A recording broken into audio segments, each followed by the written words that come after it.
Accueillons celui qui figure parmi les gourous de la French Tech. Lui, c'est Oussama Ammar, que je vous demande d'accueillir.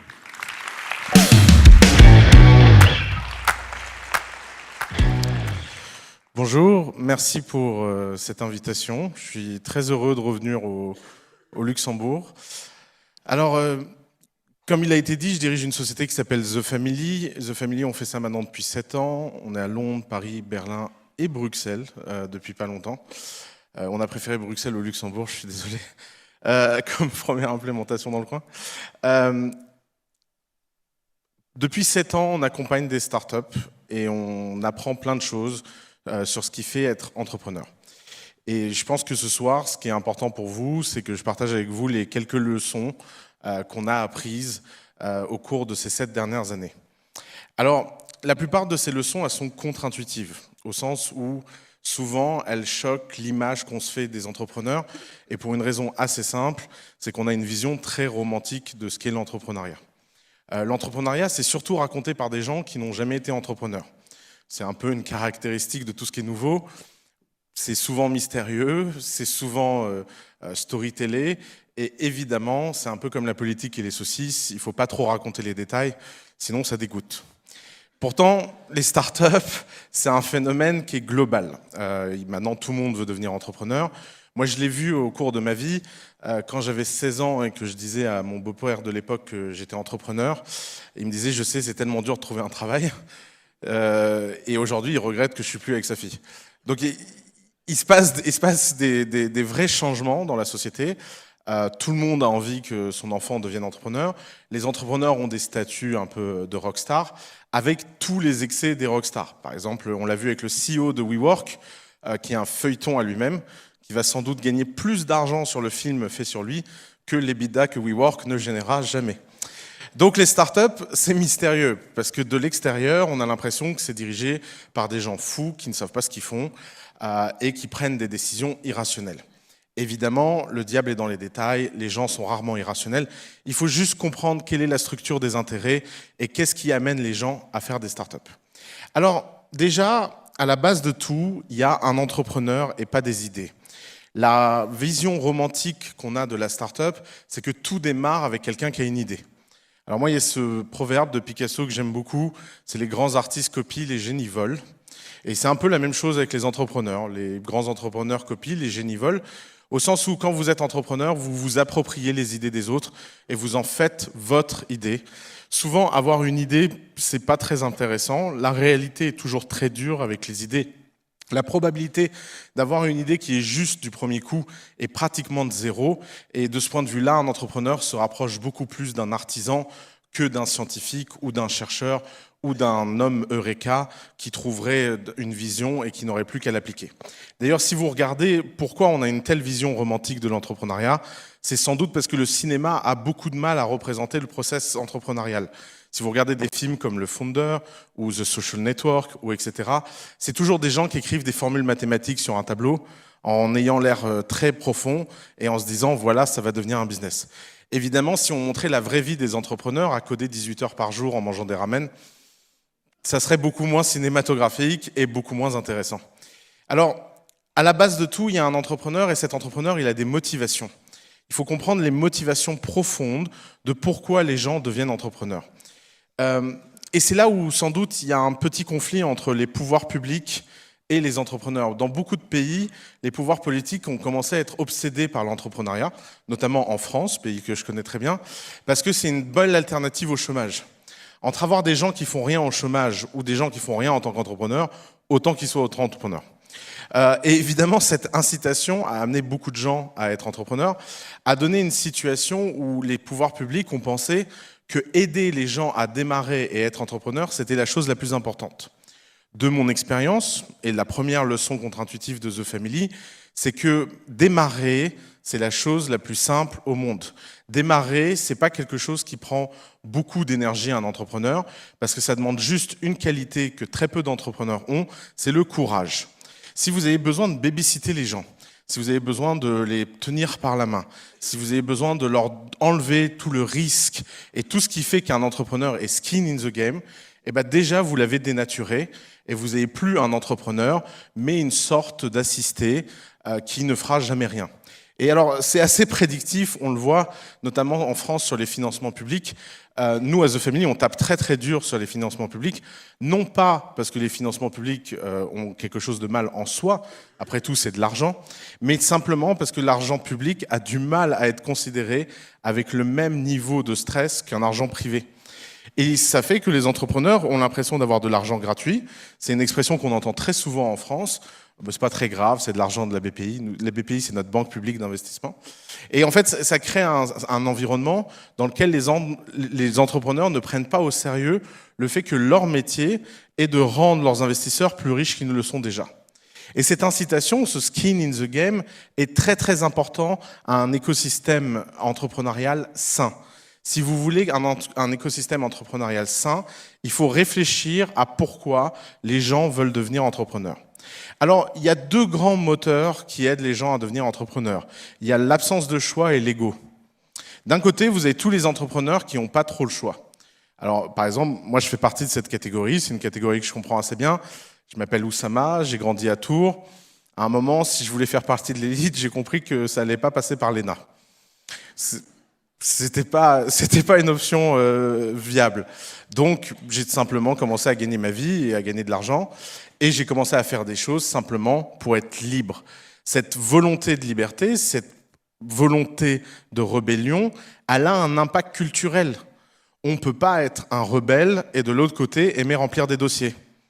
On ne peut pas être rebelle et de l'autre côté penser qu'on va passer sa vie à aller soumettre et aller faire la politesse dans des cocktails.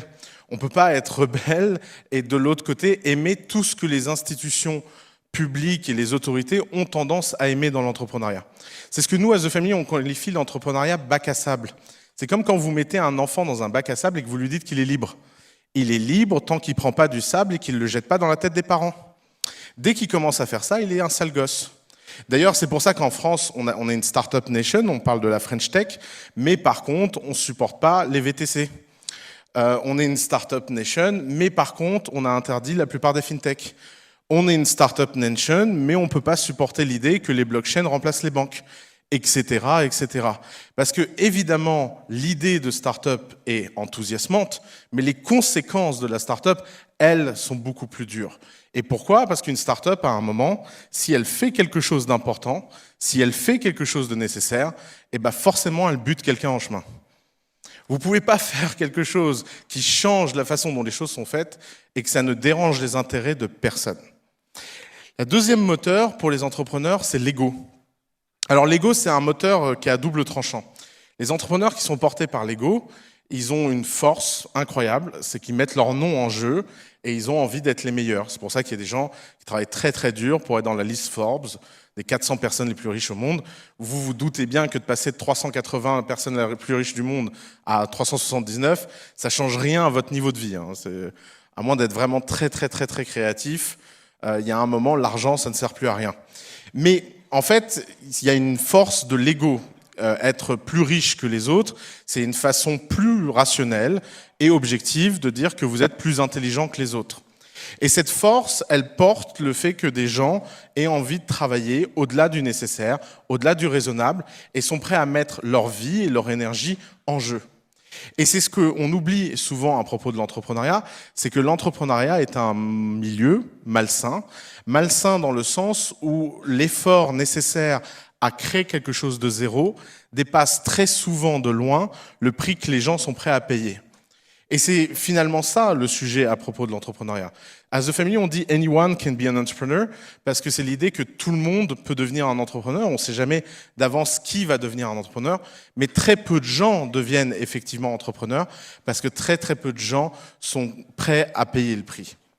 Alors, la deuxième chose qui porte l'entrepreneuriat dans notre monde, c'est le fait qu'à peu près tout ce que les entrepreneurs ont besoin sont en train de devenir des commodités.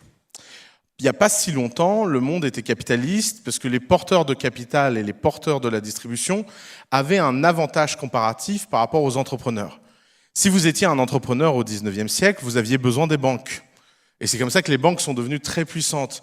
Elles sont devenues très puissantes par parasitisme. D'ailleurs, c'est en général des bons business, les parasites. Avant, on avait les banques, maintenant on a Facebook. C'est à peu près le même business model. Vous prenez une porte, vous mettez des gardes devant, et tous les gens qui passent par cette porte ont besoin de vous payer. Sauf qu'il s'est passé quelque chose dehors. C'est qu'à force que cette porte était inaccessible, des gens ont commencé à se dire comment créer des choses sans argent. Et on a eu l'émergence de l'open source, on a eu l'émergence du fait que la plupart des choses qui étaient des capex, à savoir des investissements capitalistiques, sont devenues des opex, à savoir des coûts d'opération. Il n'y a plus besoin d'acheter des serveurs, vous pouvez louer des serveurs. Il n'y a plus besoin d'acheter des bureaux, vous pouvez louer vos bureaux. Vous n'avez même plus besoin de caution parce que vous avez WeWork qui est financé par un Japonais. Donc, tout ce monde-là subventionne la créativité. Et donc, il y a eu un retournement du rapport de force. Aujourd'hui, c'est plus les porteurs de projets qui se battent pour le capital, c'est le capital qui se bat pour quelques porteurs de projets. Et c'est ce qu'on a tendance à oublier dans le monde des startups. C'est que les startups les plus efficaces du monde utilisent très peu d'argent. Il y a une histoire journalistique qu'on vous raconte tous qui est de dire que les startups sont une gabegie. Alors, comme j'en avais marre d'entendre cette histoire, récemment, je me suis dit, tiens, on va réfléchir en comparatif. Par exemple, si vous prenez tout l'argent investi dans les startups dans un an et que vous regardez combien ça représente du PIB américain, ça représente 0,2% du PIB américain. Le private equity représente 17,8% du PIB américain. Les sociétés tech représentent 23% du PIB américain. Donc 0,2% du PIB en investissement représente 23% de la richesse créée aux États-Unis. Et ce qui fait la différence, c'est donc pas le capital.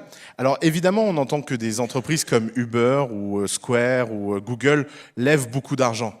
Mais la vérité, c'est que la plupart des startups sont incroyablement capitalistiquement efficientes par rapport à leur niveau d'opération. Même si vous prenez un cas comme Uber, par exemple, qui est le cas d'école typique. Si on devait créer au 19e siècle une compagnie de taxi qui est dans 160 pays, ça aurait coûté beaucoup plus que 20 milliards d'euros. 20 milliards d'euros, c'est pas grand-chose comparé à la somme des investissements pour créer des compagnies de taxi dans plus de 160 pays. Et le fait que le capital soit décroissant, le fait que le coût de capital est décroissant, ça veut dire que la vraie différence entre deux projets, c'est la créativité et le savoir-faire. Et ce qui est drôle sur la créativité et le savoir-faire, c'est que ça donne une très très très grande incitation à la singularité. Et là, c'est là où le bal blesse. Ce qu'on a compris à The Family, c'est que le succès n'était pas prédictif. Vous pouvez développer l'expérience que vous voulez. On a vu des milliers de projets. C'est 2000 candidatures par mois en Europe, The Family. 2000 candidatures par mois. Et on a compris quelque chose au bout de 7 ans, c'est qu'on ne sait rien. On ne comprend rien. Et on risque pas de comprendre quelque chose. Pourquoi ? Parce que les startups sont toujours des surprises. Ce qui marche dans une startup, c'est ce qui étonne. Si vous prenez le top 20 de The Family, dedans, il doit y avoir 19 startups où franchement, on se demande pourquoi ça marche. Alors si vous prenez les 20 startups qui ont fait faillite de façon la plus spectaculaire, je suis sûr que mon équipe trouve que 18 d'entre elles auraient dû survivre. Pourquoi ? Parce que les startups sont contre-intuitives non seulement dans la méthode, mais aussi par nature. Souvent, la part de chance, la distance entre le succès et l'échec est extrêmement mince dans les startups. Ce qui veut dire quoi ? Ce qui veut dire qu'on a besoin de laisser aux startups de la liberté, de l'espace. On a besoin de laisser les entrepreneurs pouvoir exprimer leur absurdité.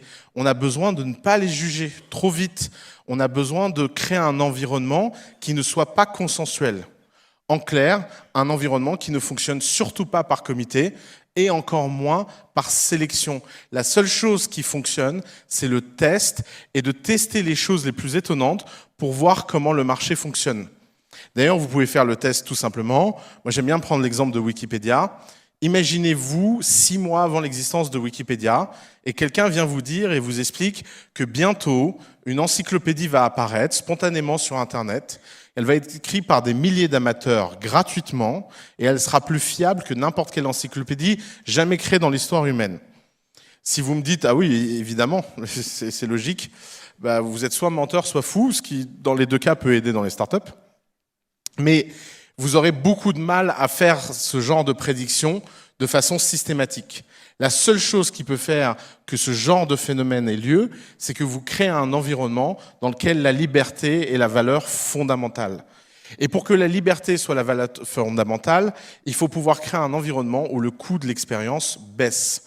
Aujourd'hui, à The Family, on a compris quelque chose, c'est que notre mission, c'était pas de sélectionner les entrepreneurs, mais de donner à un maximum d'entrepreneurs les outils pour démontrer par eux-mêmes et par le faire qui sont les bonnes personnes. Et c'est pour ça qu'il y a beaucoup d'outils qui ne fonctionnent plus.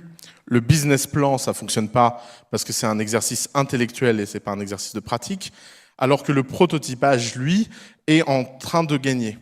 Et la vraie séparation dans ce monde, elle n'est plus entre les gens qui pensent des business plans et qui sont créatifs par les idées, mais elle est entre les gens qui sont capables de faire et d'apprendre tout ce qu'ils ont besoin d'apprendre pour réaliser leur projet.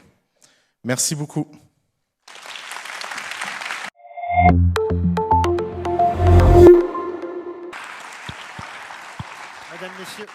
Mesdames, Messieurs, Oussama Ammar, vous pouvez l'applaudir encore une fois. Qui a bravé les grèves en France. Demain, on aura les grèves en Belgique en plus. Tout va bien ? Nous, on aime bien. Oussama, j'avais envie de te demander, quand on est un petit pays comme le Luxembourg, dans une compétition mondiale où certains pays ont beaucoup de moyens, ont beaucoup de scientifiques, beaucoup d'étudiants, beaucoup de porteurs de projets potentiels, comment est-ce qu'on fait pour exister ? Déjà, en ne se posant pas la question comme ça. Super, c'est mon métier, les questions. Alors, je vais essayer de reformuler la question. Merci.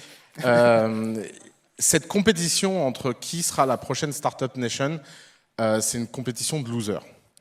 Et c'est une compétition de losers parce qu'il n'y a pas de jury qui va remettre une médaille à qui que ce soit. Et ça, c'est souvent le cas des fausses compétitions. Les gens ont l'impression de se comparer sur des indicateurs qui, en fait, ne font aucun sens parce qu'ils n'existent que pour les gens qui ont créé ces incubateurs. Le bon exemple, c'est le classement des universités de Shanghai, qui n'intéresse que les gens qui sont dedans. Aucun étudiant au monde va se dire « Ah tiens, je ne vais pas aller à Oxford cette année parce que ça a perdu 10 places dans le classement de Shanghai. » Alors, le sujet, il est plutôt de se dire comment on fait pour que le Luxembourg soit un endroit prospère dans les 30 années qui viennent et ne soit pas une colonie de l'Empire. C'est une question plus intéressante, en fait. Et donc, en fait, pour la plupart des pays, c'est plutôt un sujet de développement de leur singularité et de leur richesse, qui sont les gens, et de comprendre qu'en fait, on n'est plus dans un monde où il y a besoin de beaucoup de gens. La Chine est un cas assez intéressant pour ça. Parce que la Chine a un rapport brute force à la technologie, mais il n'y a rien de très enthousiasmant qui est sorti de Chine. À chaque fois que je dis ça, les gens sont horrifiés, mais c'est factuellement vrai. Il n'y a aucune technologie chinoise qui est vraiment sortie de Chine, et il n'y a pas grand-chose que la Chine a produit avec cette technique de mettre beaucoup de gens sur un problème. Pourquoi ? Parce que c'est un sujet de singularité. Or, la singularité, ça commence quand on arrête de se comparer aux autres. C'est un peu comme se dire qu'on va passer des bonnes vacances parce qu'on compare ces vacances aux vacances Instagram. En fait, quand vous regardez Instagram, vous regardez surtout la capacité des gens à prendre des photos. Vous ne connaissez pas la réalité de leurs vacances. C'est un peu la même chose quand vous réfléchissez en termes de Startup Nation. C'est que vous regardez surtout la capacité des pays à se marketer, pas à faire que les gens soient prospères et heureux. Je lisais, avant que tu viennes, je relisais une interview que tu as donnée à l'Écho cet été à propos de ton installation en Belgique. Une interview qui était quand même assez dure pour l'écosystème belge, puisque grosso modo, tu disais les startups belges, c'est rien du tout. Et surtout, ce qui est plus intéressant dans la question de la singularité, c'est les pouvoirs publics ne doivent pas accompagner le mouvement, ils doivent plutôt rester à l'extérieur de ça. Du coup, comment est-ce qu'on fait à la fois pour favoriser la singularité en laissant les gens se débrouiller tout seuls dans leur coin ou Alors justement, j'imagine bien que c'est un discours qui ne va pas du tout être entendu ici. Vous avez dans un pays où le gouvernement fonctionne plutôt bien. Donc vous n'êtes pas dans un pays comme la France où chaque fois que le gouvernement fait un truc, il y a un type qui se jette par la fenêtre. Mais malgré tout, méfiez-vous des illusions d'efficacité. Si je peux vous donner un conseil, c'est qu'en fait, par définition, une institution publique doit représenter tout le monde. Et c'est normal, quand on est une institution publique, de réfléchir en termes d'inclusion. Moi, j'ai une chance extraordinaire, c'est que je suis une institution privée, et donc j'ai le droit de réfléchir en termes d'exclusion. Moi, mon boulot, c'est de rejeter les gens, c'est pas d'aider les gens. Mon boulot, c'est qu'il y a des milliers de gens qui veulent nous rejoindre, et je veux en sélectionner quelques-uns. Alors Dieu merci, la société ne fonctionne pas comme ça. C'est pas le rôle d'un gouvernement de fonctionner comme ça. Et c'est pour ça que je pense que le rôle d'un gouvernement doit être plutôt de créer les conditions de l'émergence des startups que de s'exprimer sur la sélection des startups en elles-mêmes. Donc c'est pour ça que je me méfie souvent des pouvoirs publics, parce que le problème des pouvoirs publics, c'est qu'ils sont holistiques par nature, parce que dès qu'ils commencent à s'occuper d'un sujet, ils ont envie de tout faire, et notamment parce qu'ils ont beaucoup de pouvoir, et ils ont l'impression de bien faire. D'ailleurs, les gens prennent toujours très mal quand je dis ça, parce que les gens se disent « mais pourquoi ils m'insultent ?» Mais en fait, c'est un sujet de nature. Si vous travaillez dans un gouvernement, si vous êtes fonctionnaire, je suis désolé de vous le dire, mais vous ne savez pas ce qu'est le risque. Mais c'est pas grave, c'est pas contre vous. C'est comme si vous avez jamais été à la mer et que vous avez jamais nagé, vous n'allez pas aller donner des cours de piscine. Ça viendrait à l'idée de personne d'apprendre à nager avec un type qui ne sait pas nager. Je comprends pas pourquoi les entrepreneurs adorent aller prendre des conseils pour aller nager auprès de types qui n'ont jamais nagé de leur vie, qui ne nageront jamais, qui en plus n'ont pas envie de nager. C'est dur, donc, hein donc évidemment, et je tiens à le dire, parce que je tape beaucoup sur ce pauvre gouvernement français, les premiers responsables sont les entrepreneurs. Je veux dire, si l'entrepreneuriat en France est tellement aidé par l'État, c'est parce que les entrepreneurs français passent leur temps à geindre et réclamer l'intervention de l'État. Je veux dire, si les entrepreneurs eux-mêmes disaient « laissez-nous tranquilles, on se débrouille très bien tout seul, merci beaucoup », l'État ferait autre chose. C'est pas comme si l'État manquait de sujets. Hein. Enfin, j'ai l'impression que peut-être qu'on pourrait profiter de cette thématique puisque Sacha est avec nous et merci Sacha d'être avec nous ce soir. Comment toi, dans le privé avec The Family, tu fais pour sélectionner les startups que finalement tu vas retenir chez toi? Quel genre de conseils on pourrait donner à un acteur qui est public? Qu'est-ce qu'il pourrait appliquer comme technique qui marche chez toi? Comment tu retiens une startup? Je viens de dire tout l'inverse quand même. Ah. En fait, je viens de dire que c'était pas possible, je suis désolé. Zut. Et je vais le reformuler autrement, comme ça peut-être que la deuxième fois... Merci. J'ai du mal. C'est la lumière. Tu vas le prendre. mais en fait, le sujet, c'est que moi, je suis skin in the game. On n'a pas pris d'argent public, c'est mon argent. Quand je passe du temps sur quelqu'un qui sert à rien, ma punition, elle est immédiate. Et le fait que cette punition soit immédiate, ça change beaucoup l'énergie. Moi, j'ai pas de patience avec les gens parce que je me dis que mes vacances Instagram vont pas s'améliorer s'ils se bougent pas, quoi. Donc il y a quand même un alignement d'intérêts. Si tu travailles dans un gouvernement, à la fin du mois, tu as ton salaire, quoi qu'il arrive. Et c'est pas une mauvaise chose, c'est le rôle du gouvernement. Mais je comprends que les logiques sont pas les mêmes, mais c'était pas ça ma question. Ma question, c'était comment tu fais, toi, pour garder un projet? Sur quoi tu gardes un projet? Pendant ton pitch, tu disais le business plan, ça sert plus à rien. Si les mecs ne surprennent pas, ça... Justement, il n'y a pas de règle, c'est notre instinct. Et notre instinct, il est alimenté et entraîné par le fait qu'on soit skin in the game. Et le fait d'être skin in the game, ça change tout. Parce que la façon de prendre les décisions est plus la même. Elle est même plus rationalisable. Elle est fondée simplement sur le fait que si on ne prend pas les bonnes décisions, on le paye cher. Comment tu mesures ton succès à The Family ou ton échec? Nous, on a une seule métrique qui est la valeur de notre portefeuille annuel. D'accord, c'est les sociétés qui réussissent ou pas? Exactement. Ouais. Qu'est-ce que tu regardes comme développement de technologie ici à Luxembourg? Ces derniers temps, on parle de nos startups qui sont actives surtout dans la blockchain et plutôt dans le domaine financier, donc les Tokenive, VNX, Appla Blockchain et tout ça. Qu'est-ce que tu regardes comme développement technologique? Qu'est-ce qui t'intéresse, toi, en voyant toutes ces startups? Qu'est-ce qui te surprend? C'est ça la vraie question, c'est qu'est-ce qui te surprend? Alors moi, je suis très très mauvais client de ça, je suis désolé. Bon. Moi, la techno, ça me gonfle. Okay. Je vous le dis. Hein, En fait, on fait l'interview désagréable. non, mais la techno, la techno, ça me gonfle parce que j'ai remarqué d'expérience que la techno, ça ressemble beaucoup à la chamanerie. En général, il n'y a que les gens profanes qui sont fascinés. D'ailleurs, toute technologie a l'air d'être de la magie tant qu'on la comprend pas. Hein, c'est le principe même de la techno.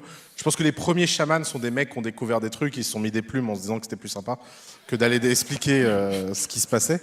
Parce que quand on n'explique pas, on a du pouvoir. Et d'ailleurs, les nouveaux chamans sont les développeurs qui parlent n'importe comment. Enfin, vous allez à un congrès de développeurs et vous les écoutez parler, vous leur mettez des plumes, ça devient crédible. Hein. C'est vraiment... Donc, moi, ce qui m'intéresse, c'est les gens. C'est qu'est-ce que les gens ont. Par exemple, pourquoi je suis intéressé par la blockchain? La blockchain, c'est une techno nulle. C'est lent, la plupart des mecs qui les développent sont des psychopathes, etc. Mais, si vous réfléchissez d'un point de vue utilisateur, avoir une monnaie non inflationniste, décorrélée de tout État et de toute institution, qui n'a pas besoin d'agents de confiance et de tiers de confiance, en tant que paradigme démocratique, c'est extrêmement puissant. Ça fait peur, ça a plein de problèmes. Il ne faut pas faire semblant que ce genre de changement arrive sans que des institutions sociales entières soient décrédibilisées, reconstruites. C'est des révolutions au sens le plus littéral. Mais elles sont portées par quelque chose qui se passe là. On a dans le cœur cette envie. Pourquoi Twitter, c'est tellement efficace? Parce qu'on est tous un peu mesquins. On a tous envie, en 140 caractères, de descendre quelqu'un. C'est quelque chose qui fait rêver beaucoup de gens. Pourquoi Facebook est tellement puissant? C'est parce qu'on est tous un peu égocentriques. Évidemment que quand Facebook nous a donné des pouvoirs pour être le plus égocentrique possible, on a trouvé ça formidable. Et d'ailleurs, on a un test à The Family, ça s'appelle le test des 7 péchés capitaux. Vous prenez les 7 péchés capitaux et vous regardez si un produit améliore l'un des 7 péchés. Si c'est un péché, c'est une boîte qui vaut 10 millions. Si c'est les 7 péchés, ça vaut 100 milliards. Ça marche à tous les coups. Vous pouvez faire le test, vous verrez sur toutes les boîtes. Alors évidemment, c'est pour ça qu'il faut éduquer les gens. C'est pour ça que je pense que les entrepreneurs, quand on demande à Facebook d'aller sauver la planète, c'est stupide. Facebook va sauver personne. Ce qui va sauver les gens des fake news, c'est que les gens soient moins idiots. Et ça, c'est le rôle de l'école. Et je pense que les gens de la tech aiment bien expliquer que l'école, ça sert à rien. Je vous assure que l'école, ça sert à quelque chose. Vous allez voir, quand massivement les gens vont plus aller à l'école, on va vite le regretter, cette transition-là. Mais évidemment que les boîtes de la tech est juste un outil. Et dès que les gens commencent à être fascinés par la tech, ça donne des katas. Alors le bon exemple de ça, on a une blague à The Family, ça s'appelle l'intelligence artificielle. Alors, toutes les boîtes d'intelligence artificielle qui ne savent pas ce qu'elles font mettent beaucoup de champs à expliquer qu'elles font de l'intelligence artificielle. Parce qu'en fait, la plupart des gens n'ont pas vraiment besoin d'intelligence artificielle. Apple l'a vu avec Siri. Je veux dire, qui dans cette salle utilise Siri pour autre chose que le minuteur quand il cuisine? Qui est le seul cas réussi de l'intelligence artificielle de Siri. C'est de reconnaître que vous avez besoin d'un minuteur.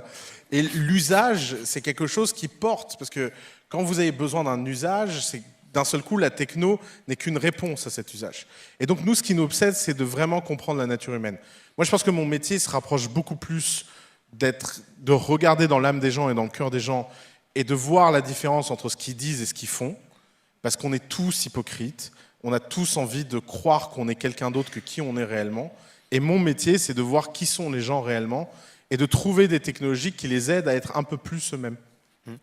Quelle est la start-up ou le projet qui n'est pas dans ton portefeuille et tu te dis merde, ça j'aurais voulu l'avoir? Il y en a tellement, mais ça c'est vraiment une comme ça pour qu'on comprenne un peu le genre de truc qui te fait kiffer, quoi. Nous, qu'est-ce qu'on a raté? Alors moi, il y a longtemps, j'ai raté Uber. Du coup, tu viens en train. Voilà, d'ailleurs, c'est pour ça que je suis là aujourd'hui. Si j'avais investi 50 000 € dans le premier tour d'Uber, ça vaudrait 5 milliards. Je peux vous dire, je ne viendrais pas parler ici si je valais 5 milliards. Non, je rigole, je viendrai quand même. La boîte récente qu'on a eu le plus gros regret, c'est une boîte qui s'appelle Vodou dans les jeux vidéo en France, en plus qui a été fondée par un ami à moi, donc c'est vraiment... Des fois, on est bête quand même. Mais je lui dis que franchement, les jeux vidéo, je comprenais rien. Mais franchement, maintenant, j'y joue beaucoup à ces jeux et je me dis que c'était pas si dur que ça à comprendre. Je sais pas ce qui m'a pris ce jour-là. Mais c'est le problème des startups, c'est que vous avez un type qui vous dit qu'il va faire des jeux vidéo et vous dites bah ouais. Puis après, il fait 300 millions de bénéfices l'année d'après. Et vous dites mais qu'est-ce qui s'est passé, quoi? Mesdames, messieurs, Oussama Hamar, on va laisser la place à nos start-upers qui nous attendent. Passez une bonne soirée.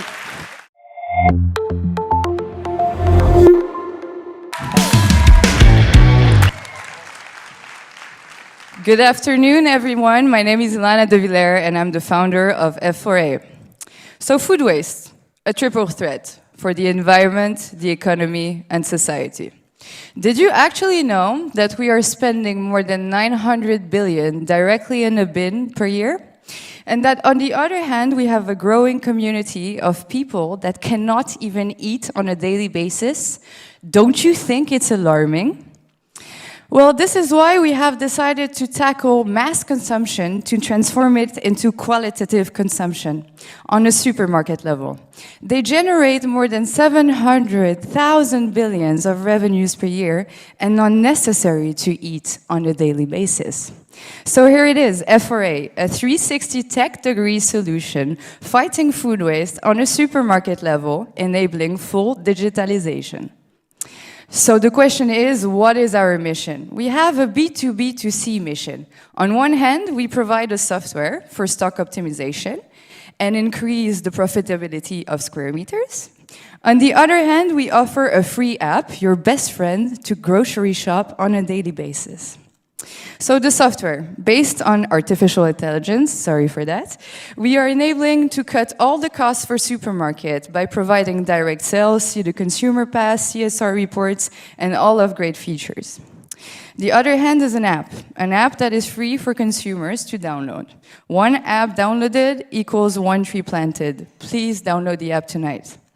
What you can do is see products in real time in your best friend or actually in your best grocery shopping supermarket. And on the other hand, you can track your positive impact on your wallet and the planet, accumulate green coins to incentivize this positive consumption behavior. And this app is guaranteed anti-cannibalization because products are directly linked to video recipes, and those video recipes enlighten one product in stock, forcing the consumers to buy all of the other products in shop. We developed a friendly employee tool, so it facilitates their daily work in supermarkets because this is awful.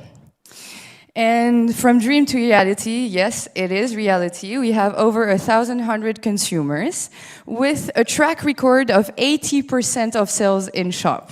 We secured 6 partnerships and more to announce very soon. It's a scalable business model because we take percentages on sales and also subscription model fee. In 1 year, we did 300,000 euros in revenues with a seeking revenues of 3.5 million in Luxembourg. We're also fundraising 4.5 million in order to open Paris, Brussels, London, New York, and Montreal. And the product reach, thanks to TF1, we will actually reach 18 million people. But this won't be possible without this beautiful tea where diversity is the key. And as Greta said, only you can make a change. Thank you very much.